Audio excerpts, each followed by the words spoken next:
So the same conditions that are, causing turf to grow faster also cause dandelions to grow faster. You can cut a dandelion and go to sleep, and in the morning it looks like it's 6 inches out of the ground, and they just explode.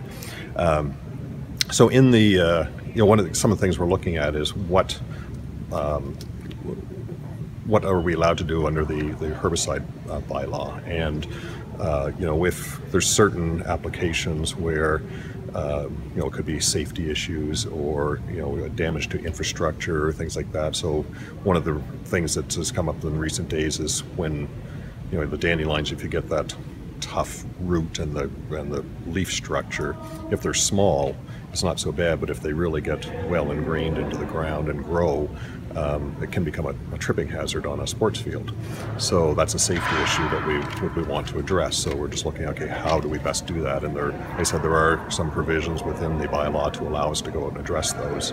And just because of that accelerated growth, these things are getting a little bit bigger, so we have to act fairly quickly to see what are we going to do and do it fast. There's not a lot of viable options to get rid of dandelions when they're in there, so that's why I think council, and when they first passed the bylaw, it was very specific as to where you could spray and where you cannot.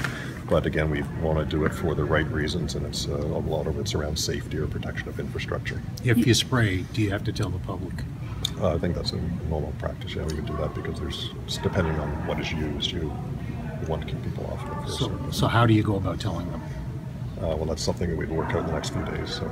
Would that happen this season? Yeah, when will you decide? Well, I had mentioned to council in there that we'll put an action plan together the next 2 days to outline what those actions might be. But if there are some significant safety concerns out there for some reason, then we want to address those quickly.